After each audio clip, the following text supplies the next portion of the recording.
El primer hombre murió al amanecer. Al mediodía, docenas más estaban muertos. Al atardecer, los 100 se habían ido. No eran soldados. No fueron atacados por la peste. Ni víctimas de un veneno común. Eran los 100 hombres más fuertes y guapos de Babilonia. Cada uno elegido para el supuesto honor de pasar una noche con la reina Semiramis. Entraron en su cámara llenos de vida. Salieron por la mañana como cadáveres caminantes. Cayeron uno por uno. Víctimas de una aflicción rápida y aterradora, que desconcertó a todos los médicos del reino. Mientras el palacio entraba en pánico, la reina permanecía intacta. La única, silenciosa y viva, sobrevivió a una noche, que reclamó 100 almas. Ese evento fue susurrado por siglos. Se convirtió en una de las leyendas más oscuras de la historia. ¿Qué ocurrió realmente en esa cámara? ¿Fue poder sobrenatural? ¿Un veneno desconocido? ¿O algo completamente distinto? ¿Una mujer que se volvió más que humana? ¿Y mucho más peligrosa? En este vídeo, te voy a guiar por 7 aspectos documentados del reinado de la reina Semiramis, que prueban que no solo fue malvada, fue algo peor. Comenzaremos con la noche fatal. Examinaremos los cambios sobrenaturales, que aterraron a toda una ciudad. Veremos cómo el amor de madre se volvió la peor pesadilla de la humanidad. Y revelaremos pruebas arqueológicas ocultas por décadas. Al final, entenderás por qué algunos secretos debían quedarse enterrados. Pero, ¿qué salió tan mal esa noche? ¿Qué transformó a una reina en algo no del todo humano? Aquí es donde todo se pone retorcido. Esto no fue un ataque de locura. No fue furia. Semiramis pasó meses planeando lo que los historiadores llaman el sacrificio masivo más metódico de la historia antigua. Imagina ser Theon, un esclavo de 19 años.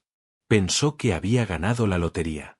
Fue elegido por la reina, llevado al palacio, alimentado con los mejores manjares, bañado en aceites importados.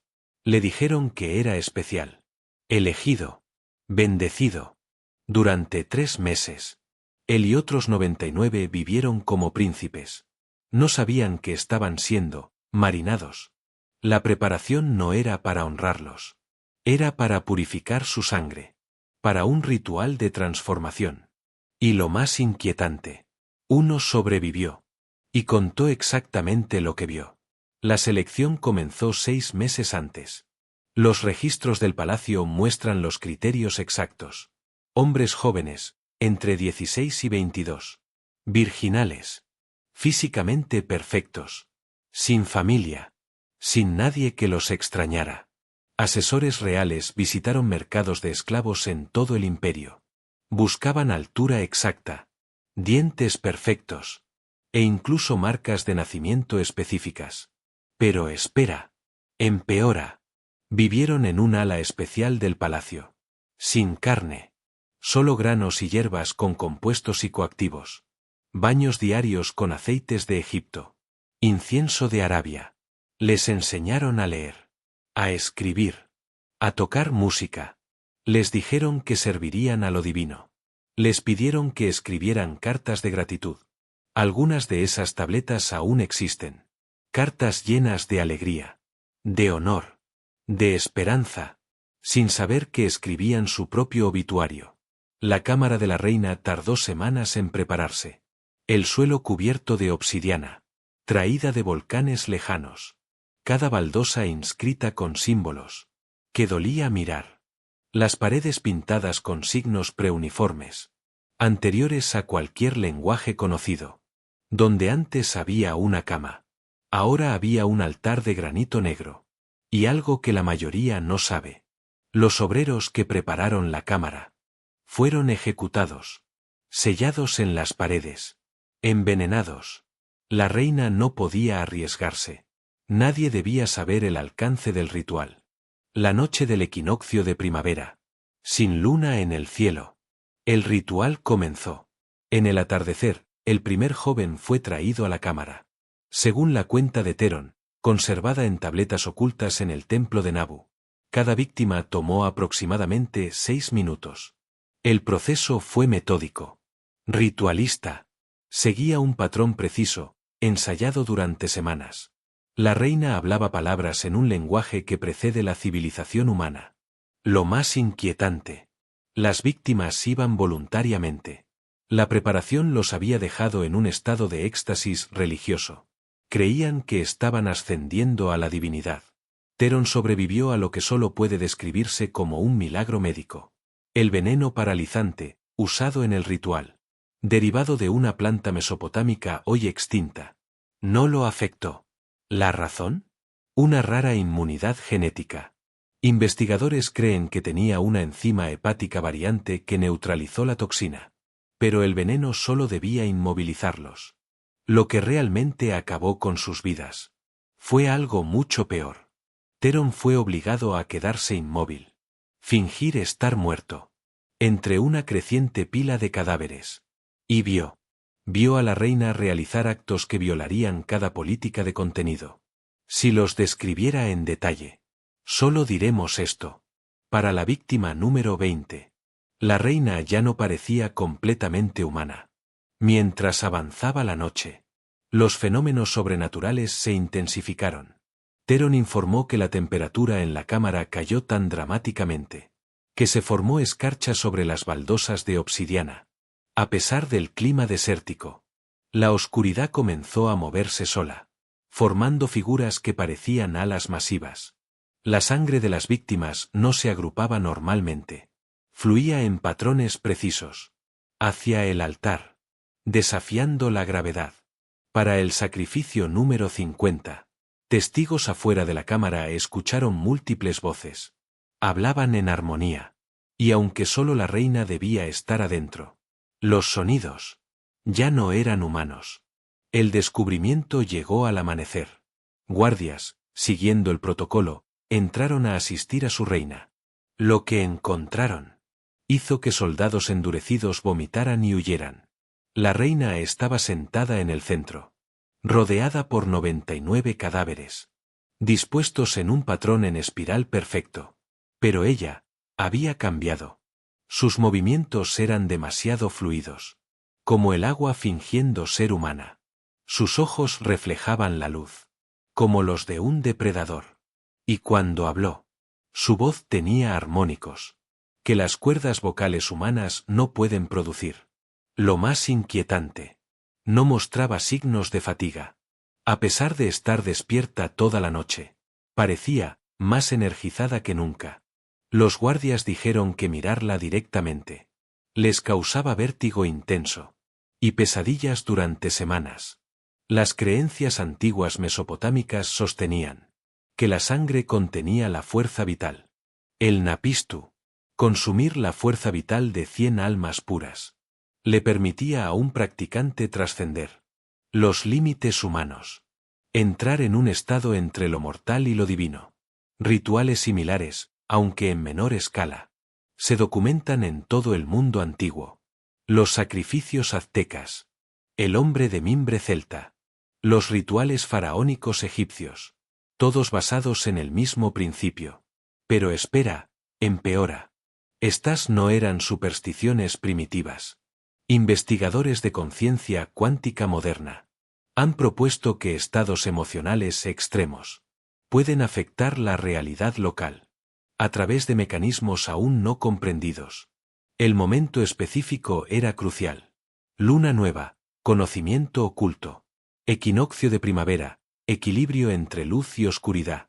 La edad y el género de las víctimas también importaban. Hombres jóvenes, en su punto máximo de vitalidad. Vírgenes, para asegurar una fuerza vital intacta. Huérfanos, sin conexión espiritual con los vivos. La reina no asesinó al azar.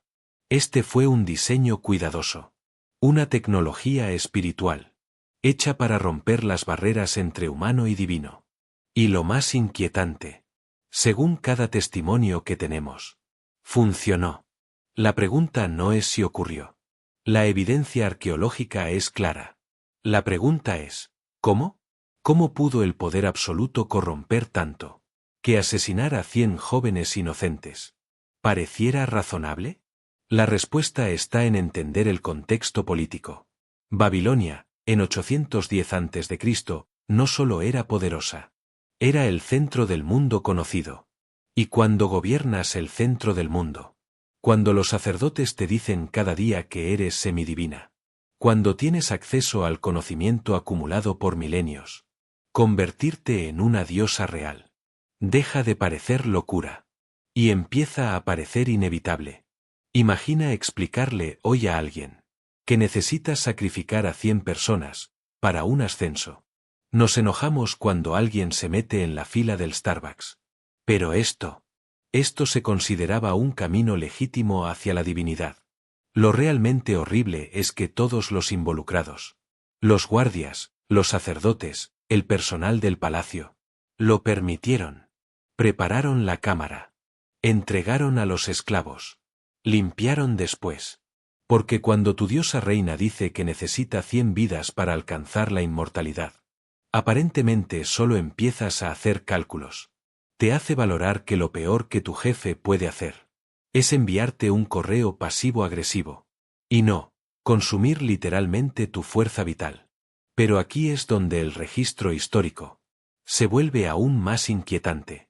Después de esa noche, la Semiramis que emergió no era la misma entidad que entró. La transformación funcionó, pero no como nadie esperaba. Ahora hablemos de lo que ocurre cuando completas con éxito un ritual que haría que los asesinos modernos parezcan aficionados. Porque lo más impactante no fue el asesinato masivo, fue en lo que se convirtió la reina después.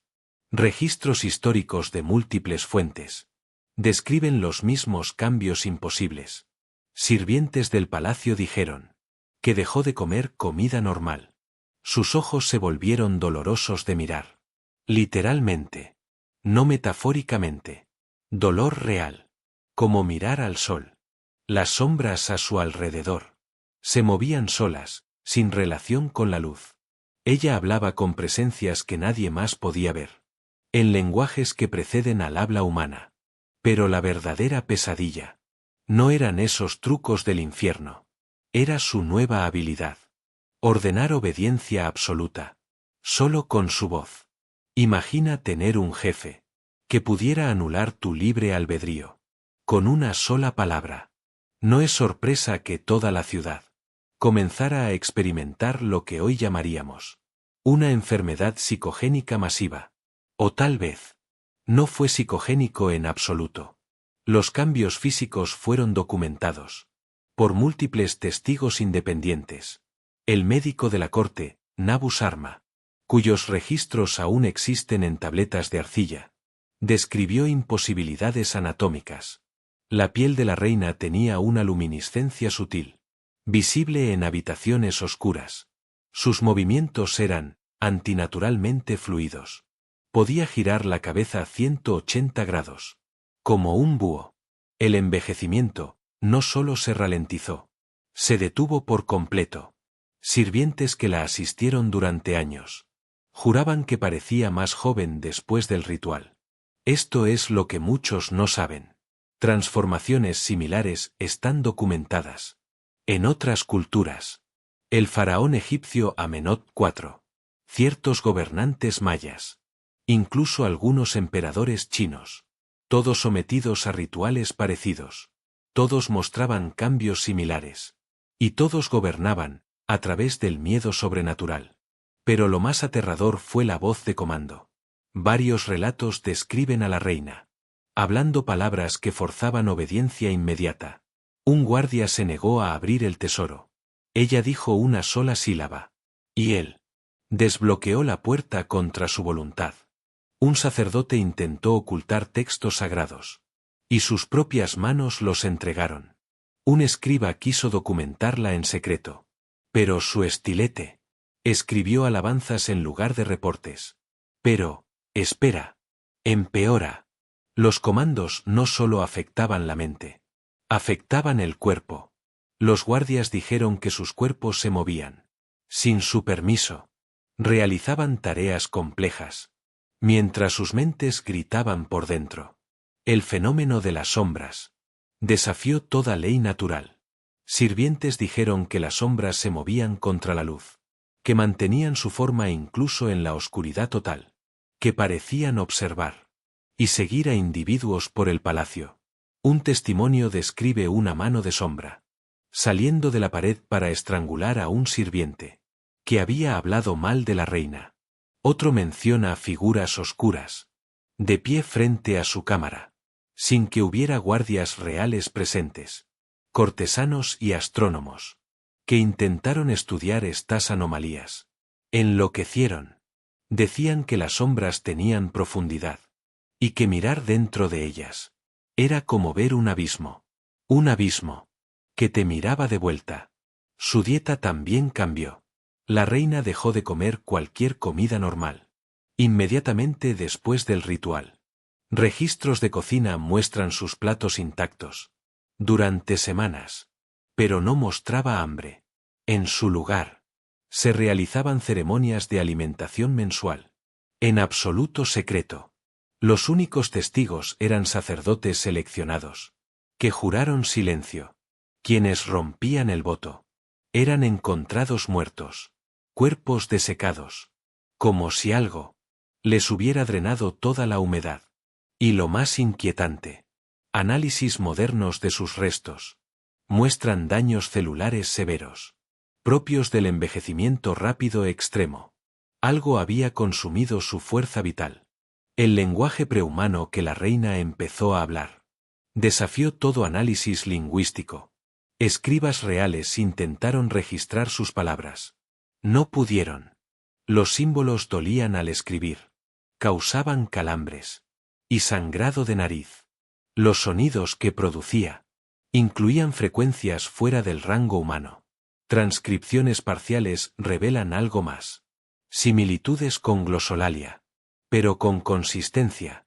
Ella hablaba un idioma real, uno que no era para garganta humana. Los sacerdotes decían que hablaba con los dioses. Otros susurraban algo peor, mucho peor, que hablaba con algo más grande y mucho más antiguo.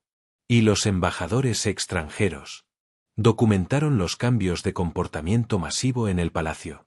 Todo el personal comenzó a moverse en patrones sincronizados. Giraban esquinas con el mismo ángulo. Parpadeaban al unísono. Las personalidades individuales desaparecieron. Los sirvientes se convirtieron en extensiones de la voluntad de la reina.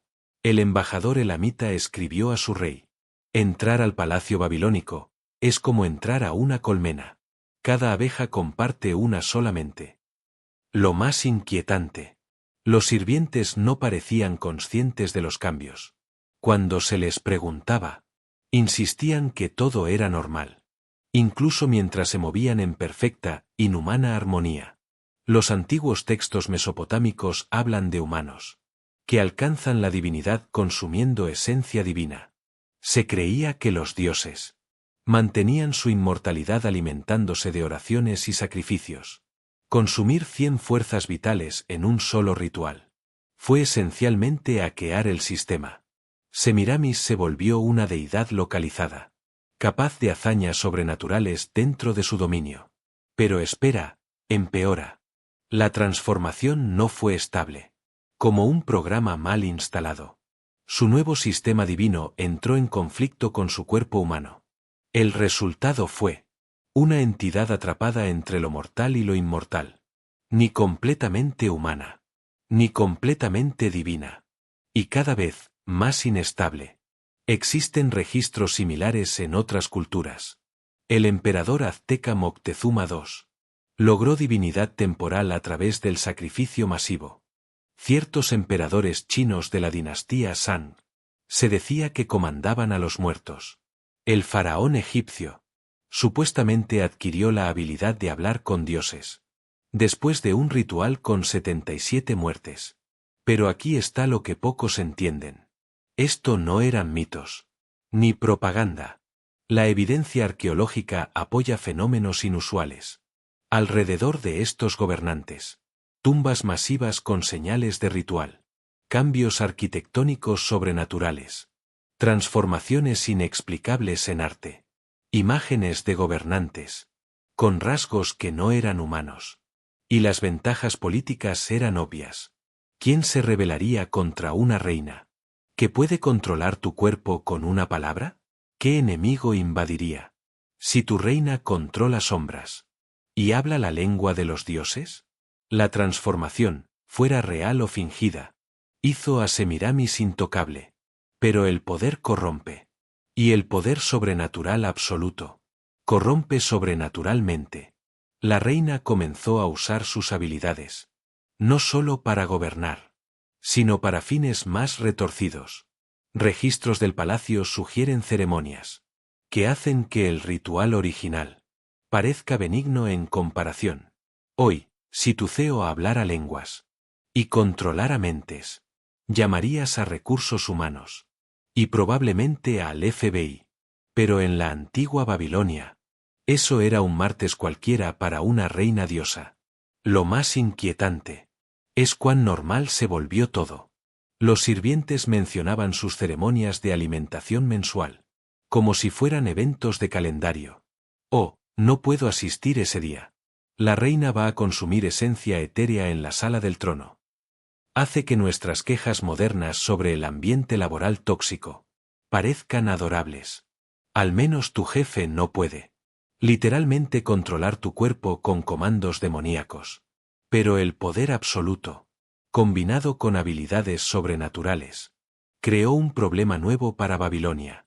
Porque cuando tu reina logra divinidad parcial, a través del sacrificio masivo, la ciudad entera empieza a pagar el precio. Y lo digo literalmente. Babilonia comenzó a morir. Si pensabas que la reina transformada era aterradora, espera a saber qué pasó con la ciudad más gloriosa del mundo antiguo. Esto no te lo enseñan en clases de historia.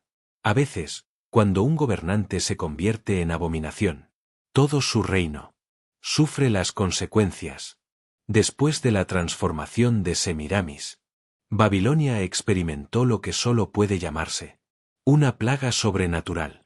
No era una enfermedad. Era algo peor. Los animales comenzaron a huir. En masa. No solo mascotas o ganado. Evidencia arqueológica muestra migraciones masivas. De aves, insectos, incluso ratas. Todas abandonando la ciudad como un barco que se hunde. Las plantas comenzaron a morir. Desde el palacio hacia afuera. En círculos concéntricos perfectos. El río Eufrates, la fuente de vida de la ciudad, comenzó a fluir hacia atrás. Durante 3 días. Pero lo más perturbador fueron las apariciones. Cientos de ciudadanos reportaron ver a los mismos jóvenes sacrificados. Caminaban a través de paredes. Se paraban en esquinas. Siempre en silencio. Siempre observando. Siempre, con las gargantas cortadas. El éxodo animal fue documentado por múltiples fuentes. Registros de mercado muestran el colapso del comercio de ganado. Dentro de las 2 semanas posteriores al ritual, cada mercado de animales estaba vacío. Testigos describieron escenas extrañas. Ganado rompiendo puertas para escapar. Animales sagrados abriendo jaulas por sí solos. Ratas marchando en columnas organizadas hacia los límites de la ciudad. Pero espera, aún hay más. Los animales que no podían escapar. Los muy jóvenes. Los viejos. Los encerrados. Murieron en cuestión de días. No por enfermedad. Ni por negligencia.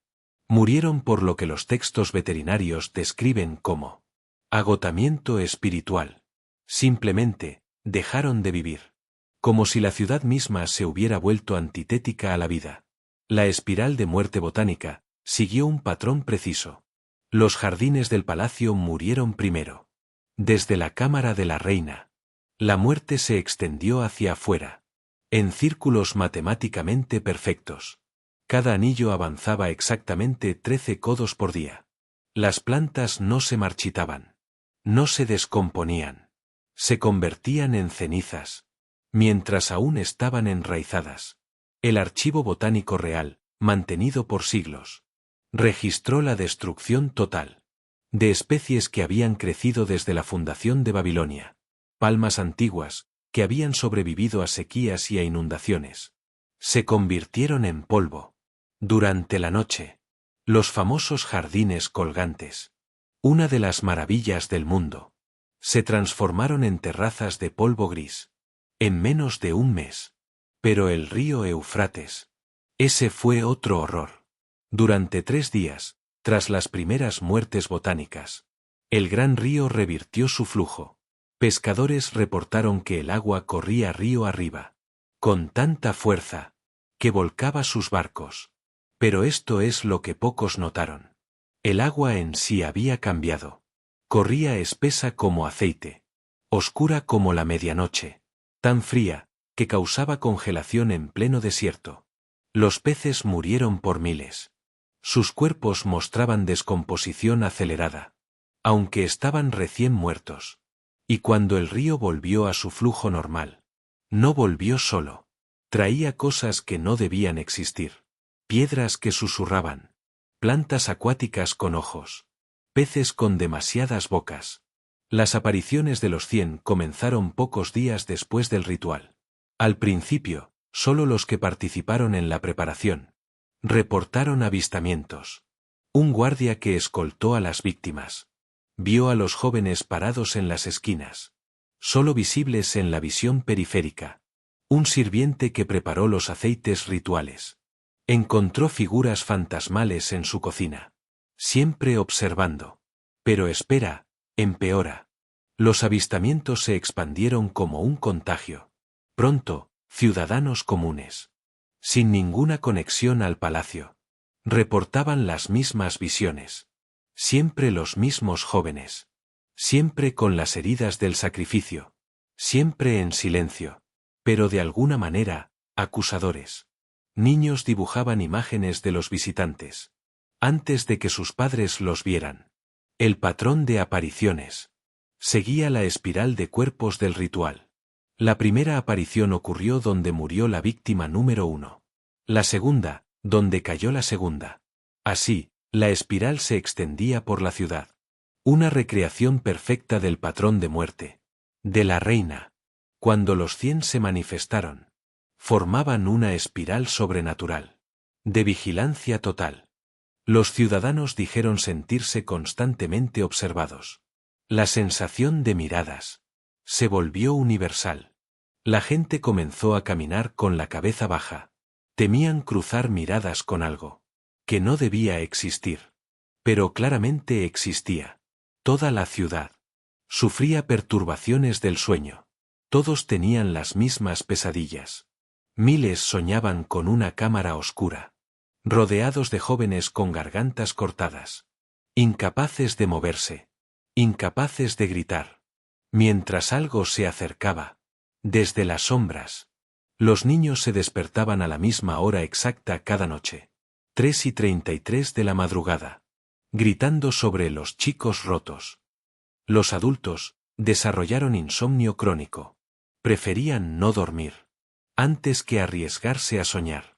Solo la privación del sueño hubiera bastado para destruir la ciudad. Pero lo más aterrador fue la naturaleza compartida de los sueños. No era trauma psicológico. Era algo más. Manifestaciones físicas acompañaban las apariciones. Objetos se movían sin explicación, siempre siguiendo patrones espirales. Manchas frías aparecían en los edificios, tan frías, que congelaban el agua al instante. A pesar del calor del desierto, incendios espontáneos estallaban en las casas de quienes participaron en el ritual. Pero esto es lo que la mayoría no ve. No eran fenómenos aleatorios. Cada manifestación estaba directamente conectada al ritual. Las manchas frías ocurrían donde habían estado las víctimas. Los objetos en movimiento seguían el camino que la reina había recorrido. Los incendios comenzaban donde se almacenaron los aceites rituales. La ciudad se había convertido en una recreación masiva de esa noche terrible. Las antiguas creencias mesopotámicas sostenían que rituales mal realizados podían rasgar la realidad misma. El espacio entre el mundo físico y el espiritual. Lo llamaban Barzak. Y podía romperse. Por violencia espiritual extrema. El sacrificio masivo. No solo transformó a la reina.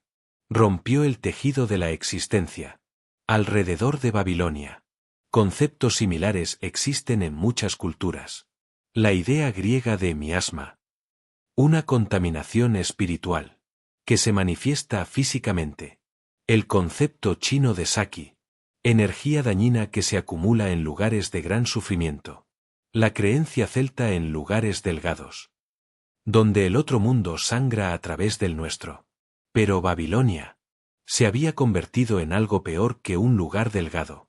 Se había convertido en una herida. Una que no sanaba. Los factores ambientales no podían explicar los fenómenos. Análisis modernos de suelo de la época. Muestran depósitos minerales inusuales. Coinciden con eventos electromagnéticos extremos. La precisión matemática de los círculos de muerte vegetal. La sincronía del éxodo animal. El patrón específico de las apariciones. Todo apuntaba a una inteligencia detrás de la maldición. Algunos investigadores propusieron alucinación colectiva, causada por veneno de ergot u otras toxinas. Pero eso no explica la evidencia física. El flujo invertido del río dejó marcas geológicas. La muerte de las plantas dejó una firma de carbono específica. La migración de animales alteró ecosistemas durante décadas. Lo que pasó en Babilonia fue real. Cambios medibles. Duraderos.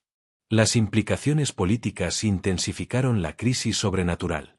Rutas comerciales evitaron Babilonia. Misiones diplomáticas reportaban. Una ciudad maldita. Donde los muertos caminaban. Y las sombras se movían solas. La economía colapsó. Los comerciantes se negaban a entrar. Sus animales morían. Sus sueños eran invadidos. Pero espera, empeora. Las naciones enemigas vieron debilidad. Si la ciudad era demasiado maldita para sus propios ciudadanos, quizás también lo era para su reina. Los buitres comenzaron a dar vueltas, esperando atacar. Pero primero, alguien tenía que enfrentar la fuente de la maldición. Imagínalo. Si en Washington D.C. los animales huyeran, las plantas murieran en círculos perfectos, y aparecieran fantasmas de víctimas del gobierno, CNN perdería la cabeza. Pero en Babilonia antigua, eso se volvió lo normal. El tráfico está mal. Y el fantasma del número 73 está en mi cocina otra vez. El hecho de que la gente se quedara muestra una lealtad aterradora. Quizás vivir en la ciudad maldita era mejor que ser marcado como traidor. Hace que nuestros problemas modernos parezcan adorables. Al menos tu ciudad no está literalmente embrujada por víctimas de sacrificio. Pero la maldición fue solo el comienzo. Porque cuando tu ciudad se convierte en una zona sobrenatural, alguien tiene que hacer algo. Y ese algo haría que los juicios de Salem parecieran razonables. Aquí es donde debemos hablar del porqué. Detrás del horror. Lo más inquietante no es que Semiramis se haya transformado. Es que lo hizo, por amor. Por amor a su hijo, Adad-Nirari III. ¿Crees que los padres helicóptero hoy son malos? Esta mujer vendió su alma. Y mató a 100 hombres. Para que su hijo mantuviera el trono. Cuando su esposo, el rey Shamsi-Adad, murió, su hijo tenía solo 10 años. En el mundo antiguo, un niño rey era una invitación para la guerra. Las naciones enemigas acechaban. La guerra civil se cocinaba. Los nobles afilaban cuchillos. Cualquier madre normal habría huido. O negociado. Semiramis decidió convertirse en algo tan aterrador. Que nadie se atreviera a tocar a su hijo. Instinto materno. Poder absoluto. Y acceso a conocimiento prohibido. ¿Qué podría salir mal? La crisis política fue peor de lo que muchos cuentan. 3 generales reclamaron el trono. Elamitas marchaban con ejércitos en la frontera. Documentos internos muestran 7 intentos de asesinato contra el niño rey. En su primer mes. Los nobles debatían abiertamente reemplazarlo. Pero espera, empeora. Las autoridades religiosas dudaban que un niño pudiera realizar los rituales reales. Su reinado era espiritualmente ilegítimo. Y en el mundo antiguo, un rey ilegítimo era un portal al caos cósmico. Desastres, plagas, derrotas. Todo se atribuía al mal gobierno. El reino necesitaba una mano fuerte. Y la mano de un niño no lo era. Semiramis pasó meses evaluando sus opciones. Registros muestran que habló con asesores, generales, sacerdotes. Huir a Egipto. Su hijo sería recordado como cobarde. Luchar una guerra convencional. Una mujer al mando era una invitación a la rebelión. Negociar. Significaba debilitar la autoridad de su hijo. Pero en las secciones restringidas de la biblioteca real, encontró otra opción. Tabletas antiguas describían rituales de transformación. Reyes que se volvieron más que humanos. Reinas que dominaban la muerte. El precio era terrible. Pero el poder era absoluto. Y para una madre viendo a los buitres rodear a su hijo, cualquier precio parecía razonable. Su fase de investigación fue meticulosa. Planificación de nivel clínico. Consultó hechiceros de India. Sacerdotes de Egipto. Chamanes del norte. Cada uno aportó piezas del ritual. Pero esto es lo que la mayoría no ve. Ella hizo pruebas primero. Registros insinúan sacrificios menores. Víctimas individuales para probar el proceso. Ella calibró requisitos como una científica. ¿Cuánta sangre? ¿Qué preparación? ¿Qué encantamientos funcionaban realmente? Para cuando ejecutó el ritual completo, ella sabía exactamente lo que pasaría. Las 100 víctimas no eran un número arbitrario. Eran la dosis precisa para lograr la transformación. Y lo más trágico son los momentos antes del ritual. La describen pasando días enteros con su hijo, enseñándole política, jugando juegos de mesa, contándole historias de grandes reyes. Le encargó retratos. Le dio regalos. Le escribió cartas para futuros cumpleaños. Una tableta sobreviviente dice: todo lo que hago, lo hago para que tú vivas y gobiernes en paz. Organizó su educación. Seleccionó asesores. Escogió esposas para alianzas políticas. Todo. Mientras planeaba un asesinato en masa. La disonancia es brutal. Madre amorosa de día. Planificadora del horror de noche. Una compartimentación propia de un psicópata funcional. Pero su transformación fue inmediata y absoluta. A los pocos días, los 3 generales abandonaron sus reclamos. Uno huyó. Otro se volvió monje. El tercero fue encontrado muerto. Circunstancias sugieren intervención sobrenatural.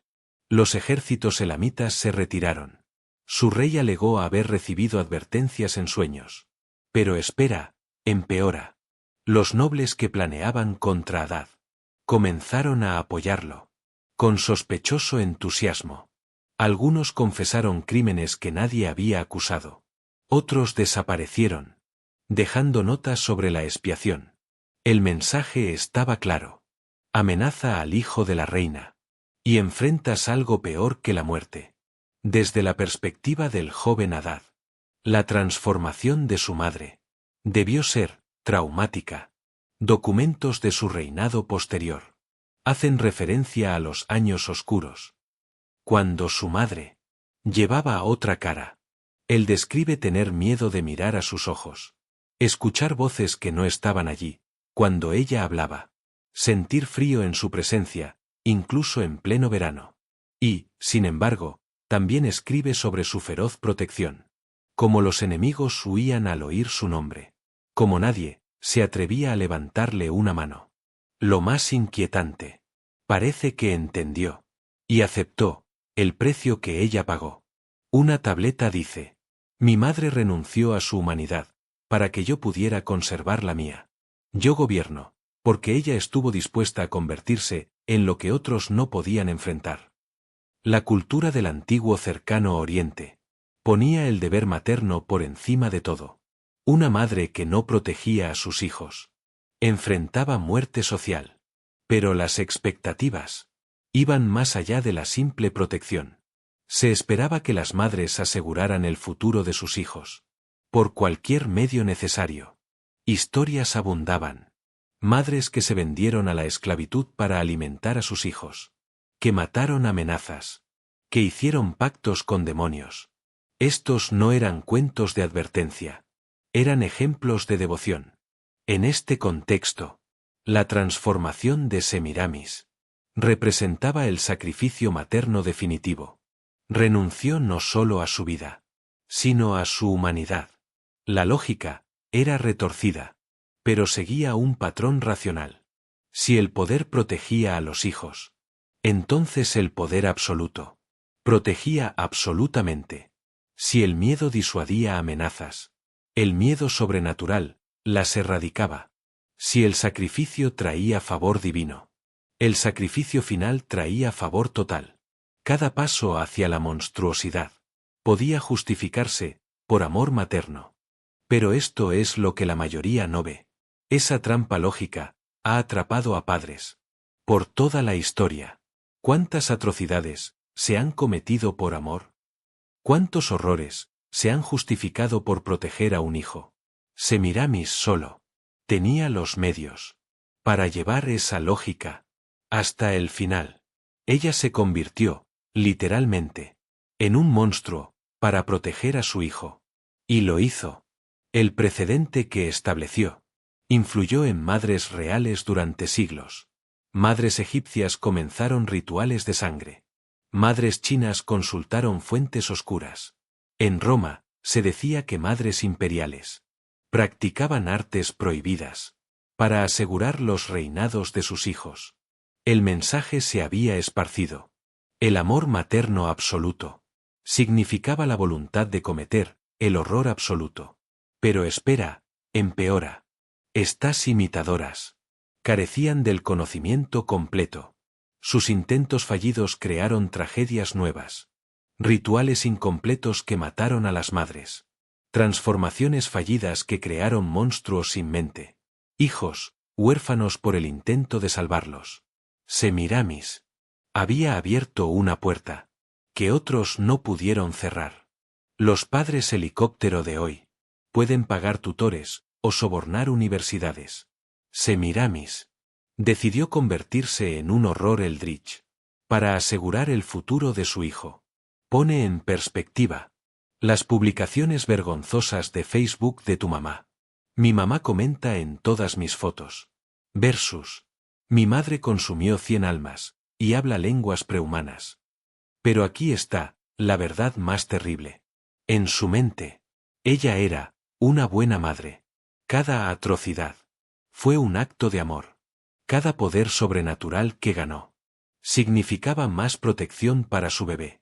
Y entonces, te preguntas, ¿qué haría cualquier padre con poder absoluto y un hijo en peligro? Gracias a Dios, las madres modernas no tienen acceso a rituales antiguos en Amazon Prime. Pero el amor materno, como justificación para el horror, crea un tipo especial de monstruo. ¿Por qué? ¿Cómo luchas contra alguien que comete atrocidades por amor? Como pronto descubrirían las autoridades religiosas, necesitas algo más que justicia humana para detener a una madre inhumana, protegiendo a su hijo. Hablemos de lo que ocurre cuando las autoridades religiosas deciden poner a Dios en juicio, porque eso es exactamente lo que intentaron los sacerdotes de Babilonia. Juzgar a una reina que había alcanzado divinidad parcial. El juicio, en el Gran Zigurat, no fue solo sin precedentes. Fue, cosmológicamente, una locura. Imagina intentar arrestar a alguien que puede controlar mentes con su voz, cuyas sombras se mueven solas, que está respaldada por 100 fantasmas vengativos. El solo hecho de que lo intentaron muestra cuán desesperadas se habían vuelto las cosas. La ciudad moría. Los ciudadanos huían. Otros templos También reportaban disturbios sobrenaturales. El sumo sacerdote de Marduk declaró finalmente: Semiramis no había alcanzado divinidad. Se había convertido en una abominación, una amenaza al orden cósmico mismo. Pero, ¿cómo construyes un caso contra alguien que ha trascendido la realidad? Con mucho cuidado y mucha ayuda divina. Los registros del juicio, preservados en tabletas cuneiformes, leen como una mezcla de historia de terror, drama legal y debate teológico. La reunión de autoridades tomó meses. Todo, en secreto. Representantes de todos los templos importantes en Mesopotamia respondieron al llamado. Sacerdotes de Marduk, Istar, Chamas y deidades menos conocidas, unidos por primera vez en la historia registrada. Autoridades religiosas extranjeras fueron infiltradas a la ciudad. Sacerdotes egipcios de Tot, chamanes hititas, figuras del Valle del Indo. Pero espera, empeora. No podían reunirse en persona. Riesgo de ser descubiertos o dominados mentalmente. Así que desarrollaron un sistema de mensajes codificados. Y se encontraron en sueños, usando prácticas de meditación compartidas. La planificación requirió crear un gobierno religioso en las sombras, operando debajo del radar sobrenatural de la reina. Construir el caso contra Semiramis significaba recolectar evidencia de crímenes contra humanos y contra la ley divina. El único sobreviviente del ritual estaba oculto en las criptas del templo. Fue interrogado repetidamente. Su testimonio, registrado en 17 tabletas, proporcionó relatos detallados de la transformación. La evidencia física incluía patrones de sangre cristalizada, muestras de plantas mutadas y agua del Éufrates, recolectada cuando el río fluyó hacia atrás. Pero esto es lo que la mayoría no ve. También recolectaron evidencia metafísica. Sacerdotes entrenados documentaron interrupciones en el reino espiritual. Huesos oraculares, agrietados en patrones reveladores. Llamas sagradas, que ardían en colores imposibles. El mismísimo tejido de la realidad sirvió como testigo contra la reina. Pero convocarla requirió astucia excepcional. ¿Cómo obligas a asistir a alguien que puede anular voluntades con una palabra? Los sacerdotes encontraron su debilidad. El amor por su hijo. Organizaron para que el joven Adad-Nirari le pidiera a su madre su presencia en una ceremonia religiosa, supuestamente, para bendecir sus futuras negociaciones matrimoniales. Múltiples capas de barreras divinas fueron colocadas alrededor del figurat. Sal sagrada del océano primordial. Hierro meteórico inscrito con runas unidas. Y sangre de sacrificios voluntarios. Estas barreras, ni siquiera una diosa parcial podía romper fácilmente. La trampa fue preparada, con su propio instinto materno. Los procedimientos del juicio desafiaron la ley natural. Cuando Semiramis ingresó a la corte sagrada, la realidad comenzó a deformarse a su alrededor. La temperatura cayó 40 grados en segundos. Sombras se retorcieron como seres vivos. Alcanzaban a los jueces. Cuando habló sus primeras palabras de defensa, 7 sacerdotes se derrumbaron. Sangraban de oídos y nariz. Su voz llevaba armónicos que rompían cerámica en todo el templo. Provocó abortos espontáneos en mujeres embarazadas a kilómetros de distancia. Pero las autoridades estaban preparadas. Hablaron al unísono. Crearon una contraarmonía. Contuvieron su voz sobrenatural. Geometrías sagradas. Canalizaron su poder de vuelta sobre sí misma. Lo que siguió no fue un juicio. Fue una batalla metafísica, con registros legales. La intervención divina se manifestó mientras avanzaba el juicio. Testigos dijeron que la estatua de Marduk lloró sangre. Las llamas de Chamas ardieron frías y negras. Y lo más dramático, el fantasma de Shamsi-Adad, el esposo de Semiramis, apareció, para testificar en su contra. Habló de su corrupción, su caída de humanidad, del desequilibrio cósmico que su existencia había creado. Pero espera, empeora. Los 100 jóvenes sacrificados se manifestaron en masa. Sus formas espectrales llenaron el zigurat.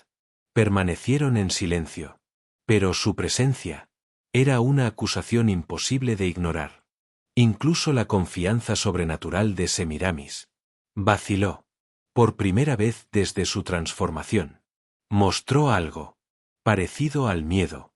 El veredicto requirió una innovación sin precedentes. El derecho común asume que los acusados son humanos. Los jueces tuvieron que crear nuevas categorías de crímenes.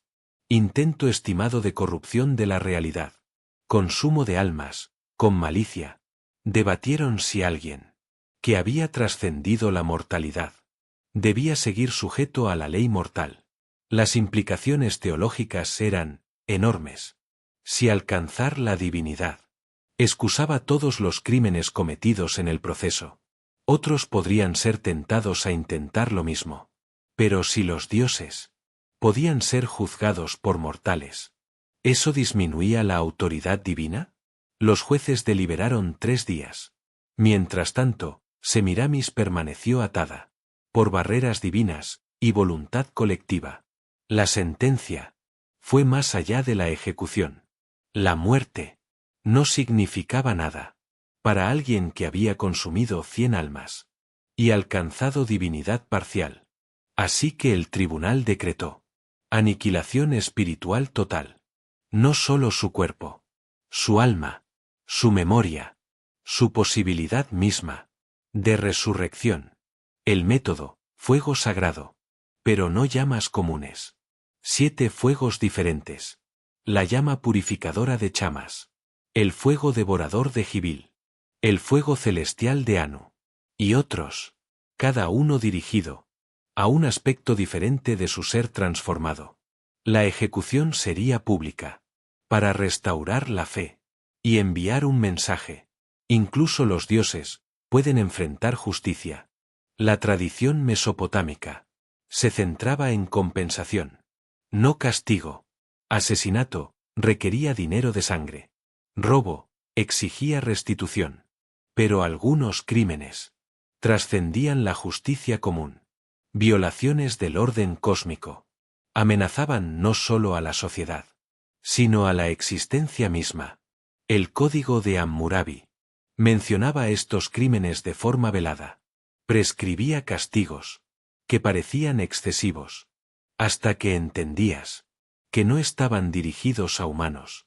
El juicio divino solía ser dejado a los dioses, pero esta vez había fallado. Semiramis había cruzado parcialmente al rango divino. Así que las autoridades mortales tuvieron que ir más allá de sus propios límites. El coraje requerido para enjuiciar a un ser sobrenatural no puede ser exagerado. Estos sacerdotes no solo arriesgaban la muerte, arriesgaban aniquilación espiritual. Si Semiramis era realmente divina, oponerse a ella era oponerse al orden cósmico. Si no lo era, seguían enfrentándose a un ser que podía matar con una palabra y comandar sombras. Aún así, procedieron, impulsados por la amenaza que ella representaba. Cada sacerdote escribió cartas finales, hizo las paces con sus dioses, y se preparó para la obliteración. Que hayan tenido éxito habla de protección divina, o de una preparación excepcional. O tal vez, de que el poder de Semiramis tenía límites, que ni ella entendía. Las implicaciones políticas se extendieron más allá de Babilonia. Si estos jueces pudieron procesar a una reina diosa, ¿qué impedía que juzgaran a gobernantes comunes? El precedente amenazó a cada monarquía absoluta del mundo. Mensajes volaron entre cortes reales. Algunos aumentaron donaciones a templos. esperando comprar lealtad. Otros comenzaron a perseguir sacerdotes. Los veían como amenazas. Pero esto es lo que la mayoría no ve. El juicio de Semiramis creó el molde para limitar el poder real. La idea de que incluso la autoridad divina tenía límites, que la ley cósmica estaba por encima del decreto real. Semillas plantadas, que un día florecerían como conceptos modernos de justicia. Al juzgar a un monstruo, los sacerdotes accidentalmente inventaron los límites constitucionales al poder. Imagina procesar a alguien en La Haya, que puede controlar tu mente, y cuya sombra estrangula testigos. Nuestro sistema legal moderno asume que todos los acusados son humanos. Estos sacerdotes básicamente estaban sirviendo una citación a Cthulhu. El hecho de que lo lograron muestra valentía suprema, o que la situación había llegado al límite absoluto, al punto en que ciertas muertes eran preferibles a dejarla continuar. Hace que los juicios modernos de poderosos parezcan infantiles. O no, el multimillonario tiene buenos abogados. Intenta procesar a alguien cuyo abogado defensor es literalmente el alma de 100 víctimas. Pero lo hicieron. La declararon culpable de crímenes contra la humanidad, contra la divinidad y contra la realidad misma. La sentencia, aniquilación, por fuego sagrado. Y eso suena final. Hasta que recuerdas, quemar a alguien que ha trascendido la muerte no siempre funciona como esperas, porque esto es lo que los registros históricos evitan cuidadosamente. La ejecución de la reina Semiramis no salió según lo planeado. La quemaron. Sí, en el gran patio de Babilonia, con miles mirando. Construyeron una pira de maderas sagradas, empapadas en aceites benditos, rodeada de cada barrera protectora que los sacerdotes pudieron invocar. El fuego ardió lo suficiente como para derretir bronce. Los testigos dijeron. Sus gritos no eran humanos, eran armónicos, lo suficientemente fuertes para romper cerámica a 1 milla de distancia. Pero cuando las llamas murieron y fueron a recoger las cenizas para esparcirlas, encontraron algo que hizo incluso a los soldados más duros vomitar. Los huesos no fueron destruidos, fueron transformados, cristalizados en algo entre la obsidiana y el diamante, aún cálidos al tacto, aún, de alguna manera, vivos. Y fue entonces cuando se dieron cuenta de su error. No puedes matar algo que se ha alimentado de 100 almas. Solo puedes transformarlo en algo peor. La pira era una maravilla de ingeniería teológica. 7 tipos de madera sagrada. Cada árbol cultivado en bosques del templo, regados con agua bendita, por generaciones. Cedro del Líbano, para purificación. Sándalo de India, para atar el espíritu. Olivo empapado en aceite santo, para el juicio divino. La estructura seguía patrones celestiales, diseñada para reflejar constelaciones de la noche original del ritual. Pero espera, empeora. Los aceites no fueron simplemente bendecidos.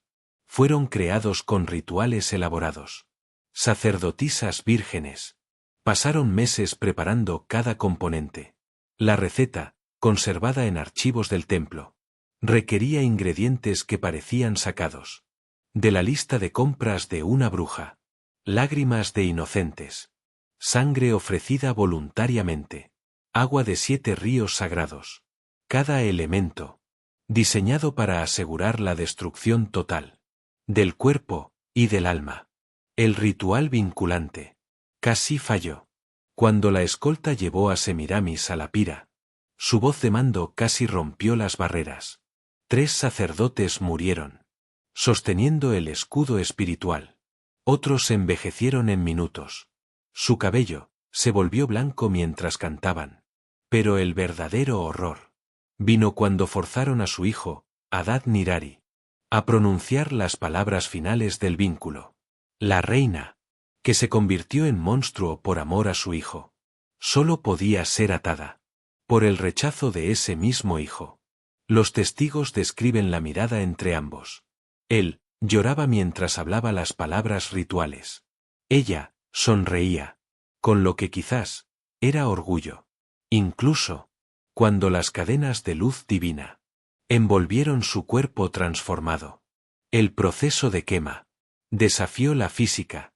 Llamas sagradas, que debían consumir carne en horas, ardieron por 3 días y 3 noches. Agregaban madera fresca constantemente. La pira consumía los materiales a una velocidad imposible. Piedras a 50 pies de distancia se deformaron por el calor. Pero los sacerdotes, dentro del alcance, no se quemaron. Pero esto es lo que la mayoría no ve. El fuego no solo quemaba su cuerpo. Testigos vieron formas dentro de las llamas. Rostros de las 100 víctimas. Sombras de cosas anteriores a la memoria humana. Vislumbres de otros mundos. La pira se había convertido en un portal. Una ruptura dimensional. El fuego no solo intentaba destruir, sino contener. Algo que existía parcialmente, fuera de la realidad normal. Los gritos de Semiramis no eran simples gritos de dolor. Eran armas acústicas. Pájaros cayeron muertos del cielo. Mujeres embarazadas abortaron. Hombres fuertes colapsaron, sangrando de los oídos. Pero peor fue lo psíquico. Los que la escucharon morir no entendieron palabras. Sintieron significado. Crudo. Brutal. Inyectado directamente en sus mentes. Ella gritó profecías. Líneas de sangre malditas. Secretos cósmicos. Que volvieron locos a los oyentes. Escribas del templo. Intentaron registrar sus palabras. Y escribieron en lenguas que no conocían. Textos que tuvieron que ser quemados. De inmediato. Lo imposible quedó cuando el fuego se extinguió. No había cenizas. Solo huesos. Transformados en una sustancia cristalina que desafiaba toda clasificación. Negros como obsidiana. Transparentes como diamante. Más duros que cualquier material. Pero aún cálidos al tacto. Los huesos susurraban. No con sonido, sino en la mente. Sangraban. Cuando se cortaban, su sangre cristalizaba en fragmentos afilados. Pero espera, empeora. Los huesos mostraban crecimiento. Medidos a diario. Aumentaban su tamaño. Lento, pero constante. La muerte por fuego solo la transformó en algo más. Intentos de eliminación revelaron el verdadero horror. Arrojarlos al Éufrates. Y regresaban a la costa. Enterrarlos causaba terremotos. Partirlos. Y las piezas se arrastraban millas para reunirse. Un sacerdote intentó moler uno. Cada grano se convirtió en una réplica perfecta del todo. Los huesos no eran restos, eran semillas. Semillas de algo que aún espera crecer. Nada funcionó. Porque no era materia muerta. Era algo que había vencido a la muerte. La solución vino de los sacerdotes extranjeros. En lugar de destruir, decidieron contener. 7 contenedores, hechos de hierro meteórico, inscritos por dentro y por fuera, con símbolos protectores, de 7 religiones distintas. Los huesos cristalizados fueron divididos, sellados, con rituales elaborados, asegurando que cada pieza no pudiera llamar a otra. Pero esto es lo que la mayoría no ve. Los contenedores no estaban hechos para siempre. Estaban hechos para contener. Hasta que alguien descubriera cómo destruirlos. Eso fue hace 2800 años. Y nadie lo ha logrado. El consumo de 100 almas no solo empoderó a Semiramis, la dividió, la dispersó. No puede ser destruida como un solo ser. Ella existe ahora, como una presencia, como un virus espiritual, infectando la realidad misma. El ritual funcionó demasiado bien. No creó una diosa, creó algo, fuera del ciclo normal de existencia.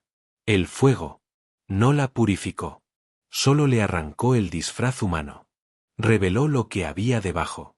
Un núcleo inhumano, intocable. Los sacerdotes ejecutaron su cuerpo, pero no pudieron tocar en lo que ella se había convertido. Y aquí, todo adquiere un nuevo significado. Himnos caníbales egipcios, faraones que comieron a los dioses y no podían morir. Emperadores chinos, convertidos en prisioneros eternos, dentro de sus propios cuerpos. Titanes griegos, que no morían, solo eran atados. Todos, esperando, atados, pero no destruidos, solo esperando a alguien lo suficientemente tonto para liberarlos. Y aquí está lo realmente retorcido. Todo esto tiene base histórica. La reina Semiramis no era un mito, era real. Su verdadero nombre era Chammuramat. Y tenemos la evidencia arqueológica. Estelas, tabletas, inscripciones. Todo confirma a una mujer con poder absoluto. En la Asiria del 810 a.C., una mujer que gobernó como regente, que lideró ejércitos, que hizo cosas que incomodaron a los historiadores. La transformación de una reina histórica en un monstruo sobrenatural. Ahí es donde los hechos y la leyenda se funden, de una manera que debería inquietarte. Porque a veces, solo a veces, los mitos intentan decirnos la verdad. Una verdad tan horrible que solo puede procesarse como leyenda. Registros contemporáneos del entorno. Las naciones confirman que ella ejerció real fuerza. Pero esto es lo que la mayoría de la gente no se da cuenta. El estelar muestra signos de desfaciamiento deliberado. No por enemigos, sino por los gobernantes asirios posteriores. Porciones específicas que describen sus logros fueron cinceladas, reemplazadas por oraciones genéricas. Alguien quería borrar partes de su historia. La gran pregunta es, ¿qué partes, y por qué? El poder femenino de Chamarat fue tan sin precedentes, que arrancó cada convención de la antigua sociedad cercana. Ella lideró ejércitos personalmente, mientras su hijo aún era menor. No desde una distancia segura. Cabalgaba al frente. Registros de batalla de Urartu describen a la bruja reina de Asiria, cuyo voz convertía a los valientes en cobardes. Ella negoció tratados en su propio nombre. Mandó construir monumentos para celebrar sus victorias personales. Designó gobernadores sin consultar a asesores masculinos. Pero espera. Empeora. Textos religiosos del periodo sugieren que ella realizó rituales reservados solo para reyes. Entró en espacios sagrados prohibidos para mujeres. Y afirmó tener comunicación directa con los dioses. El registro histórico muestra a una mujer rompiendo todos los tabúes religiosos y sociales de su época. La alineación temporal entre la histórica Chammuramat y la legendaria Semiramis es inquietantemente precisa. Chammuramat gobernó como regente desde 810 a 806 a.C. La transformación legendaria de Semiramis también está fechada en ese mismo periodo. Ambas tenían hijos jóvenes llamados Adad-Nirari III. Ambas enfrentaron crisis de sucesión que requirieron medidas extremas. Ambas recibieron lealtad inusual de sus súbditos. Y sembraron terror entre sus enemigos. El historiador griego Ctesias, escribiendo 400 años después, afirmó tener acceso a archivos babilónicos ahora perdidos. Su relato de Semiramis encaja perfectamente con la historia conocida de Chammuramat, hasta el punto en que la historia se convierte en leyenda. O bien, Ctesias inventó una ficción elaborada que accidentalmente coincidía con la realidad. O estaba registrando algo tan verdadero que parecía imposible. El descubrimiento de tumbas en 1962. Sigue siendo el secreto mejor guardado de la arqueología. Un equipo de excavación iraquí, trabajando en sitios de la Edad de Bronce, descubrió por accidente un cementerio fechado en exactamente 810 a.C. El informe preliminar, antes de que el sitio fuera sellado, describía 90 a 100 esqueletos masculinos, todos entre 16 y 25 años. Todos mostraban signos de muerte simultánea. Los cuerpos estaban colocados en un patrón espiral, todos mirando hacia un punto central, donde el suelo mostraba anomalías químicas. Pero esto es lo que la mayoría no sabe. El informe nunca fue publicado. La excavación fue detenida. El equipo fue reubicado. Y el sitio fue marcado como agotado, a pesar de su mínima exploración. Alguien muy poderoso quería que ese descubrimiento fuera olvidado. El momento preciso del ritual. Las transformaciones físicas, detalladas. Esto suena más a informes policiales que a mitología. Los eventos reales crean leyendas específicas. Los eventos ficticios crean historias genéricas. La leyenda de Semiramis es cualquier cosa, menos genérica. La evidencia arqueológica continúa saliendo a la superficie, a pesar de la supresión aparente. En 2003, saqueadores robaron tabletas del Museo Nacional de Irak, relacionadas con el reinado de Chamuramat. Esas tabletas nunca aparecieron en el mercado negro. En 2011, una excavación en Siria descubrió una cámara, con símbolos precuneiformes. Coincidían con la leyenda de Semiramis. El sitio fue destruido por la guerra, antes de ser completamente excavado. En 2019, radares de penetración detectaron una cámara sellada, bajo el palacio en Nimrud. Coincidía con las dimensiones descritas en los relatos de transformación. La inestabilidad política impide la excavación. Es como si la historia misma conspirara para mantener ciertas verdades enterradas. ¿Por qué las mujeres poderosas adquieren atributos sobrenaturales en las leyendas? La respuesta simple: misoginia. Hombres incapaces de aceptar el poder femenino inventaron explicaciones demoníacas. Pero la leyenda de Semiramis no sigue ese patrón. Ella no es castigada por su poder. Es transformada por él. No es derrotada. Trasciende la derrota. La leyenda no disminuye sus logros. Los amplifica más allá del alcance humano. Esto sugiere algo diferente. No es una advertencia sobre el poder femenino. Es un registro histórico de poder inhumano. Los elementos mitológicos pueden no ser adornos, sino intentos de describir eventos que exceden la experiencia humana. Pensamos que los mitos antiguos son ficción primitiva. ¿Y si son informes de escena del crimen, envueltos en alegoría? ¿Qué pasaría si cada dragón fuera un dinosaurio? Cada reina diosa, una gobernante real que hizo algo impensable. Algo que rompió la comprensión humana. Te hace pensar. ¿Qué harán los arqueólogos del futuro con nuestros mitos? Claramente, el MCU era un documental histórico sobre gobernantes sobrehumanos de América. Pero Semiramis Chamuramat representa algo más oscuro. Una prueba de que, a veces, las leyendas más horribles tienen verdades horribles en su núcleo. Una mujer real, que hizo cosas reales, tan extremas, que solo podían procesarse como mito. Y si eso es cierto, entonces esos 7 contenedores, que sostienen restos cristalizados, no son mitología, son artefactos históricos, esperando recordarnos que algunos males trascienden la muerte. ¿Recuerdas cuando te prometí hablarte de la reina, que los historiadores intentaron enterrar? Ahora entiendes por qué. Semiramis representa la corrupción final del poder. La forma extrema de lo que sucede cuando el amor maternal se encuentra con la autoridad absoluta y el conocimiento prohibido. Esos 100 jóvenes pensaban que serían honrados. Fueron sacrificados como combustible para una transformación. Una que cruzó la línea entre humano y monstruo.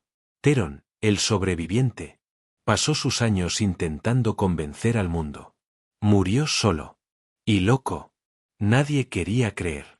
La evidencia arqueológica está oculta en los sótanos de un museo. Sigue allí. Inexplicable. Inquietante. Pero la verdad más perturbadora. Ella existió. Su hijo vivió. Gobernó. Y murió de viejo. Como un poderoso rey.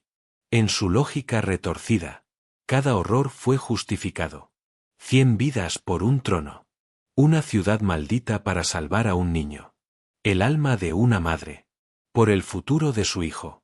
La matemática de la monstruosidad. Solo tiene sentido cuando el amor se vuelve obsesión. Y la obsesión, condena. ¿Qué nos enseña Semiramis sobre la naturaleza humana? Que con suficiente poder y motivación, cualquiera puede justificar cualquier cosa. El amor de una madre, supuestamente la emoción más pura, puede volverse la fuerza más oscura. La civilización siempre está a 3 malas decisiones del desastre. Miramos las atrocidades antiguas y pensamos que somos diferentes. Pero dale a alguien poder absoluto. Amenaza a su hijo. Y observa. Observa cómo la moral moderna se desmorona. La única diferencia entre ellos y nosotros es que no tenemos rituales efectivos de consumo de alma. Quizás el hecho de que podamos leer esto y decir, entiendo por qué lo hizo, debería aterrarnos. Ese entendimiento es el primer paso en un camino muy oscuro. Así que esta noche, mientras estés acostado en tu cama, y no siendo sacrificado en un ritual oscuro, agradece la modernidad. Agradece que tus gobernantes no puedan asesinarte legalmente con fuerza sobrenatural. Que lo peor que tu jefe puede hacer es despedirte, no comerse tu alma.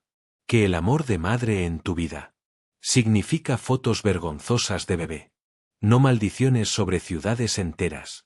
Agradece a la deidad que prefieras. Que los antiguos dioses estén muertos. Y sus caminos, olvidados.